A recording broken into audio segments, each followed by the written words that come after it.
ആദിവാസി ന്യൂനപക്ഷ മേഖലകളിലെ വോട്ടുകൾ പിടിക്കാൻ ലക്ഷ്യമിട്ട് ACDF സ്ഥാനാർത്ഥി കെ ദാസിനായി ഈ മേഖലകളിലെ വിദ്യാർത്ഥികൾ ഉൾപ്പെടെ രംഗത്തേക്ക് ഇറങ്ങിക്കഴിഞ്ഞു. ആദ്യഘട്ടം മുതൽ ആദിവാസി ന്യൂനപക്ഷ മേഖലകളിലായിരുന്നു ACDF പ്രചാരണം. അന്തിമഘട്ടം എത്തിയതോടെ ആവേശമുണ്ട ആദിവാസി കുട്ടികൾ കെ ദാസിന്റെ പ്രചാരണത്തിനായി കാടിറങ്ങി. അഴിമതിക്കെതിരെ ഒരു വോട്ട്, അതാണ് കുട്ടികളുടെ ആവശ്യം.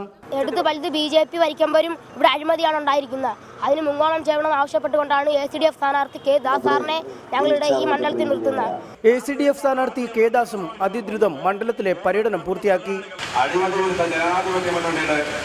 പ്രഥമ സ്ഥാനാർത്ഥിയായിട്ട് മത്സരിക്കുന്ന ഒരു അഭിമാനമുള്ളവയാണ്. ഇവിടെ 4 മുന്നണി സ്ഥാനാർത്ഥികൾ മത്സരിക്കുകയാണ് അല്ലേ. മറ്റു 3 പേരും ഈ മണ്ഡലത്തിൽ താമസമോ അല്ലെ വോട്ടവകാശമുള്ളവരല്ല. ഞാൻ മാത്രമാണ് ഈ നിയോജകമണ്ഡലത്തിലെ താമസക്കാരൻ. PC ജോർജ് MLA സാന്നിധ്യമാണ് മുന്നണി പ്രചാരണത്തിന്റെ കുന്തമുന. മണ്ഡലത്തിലുടനീളം ഇടതുമുന്നണിയേക്കാൾ നാശമാണ് UDF-നും മുഖ്യമന്ത്രിക്കും ജോർജ് വിതയ്ക്കുന്നത്. റിപ്പോർട്ടർ അരുവിക്കര.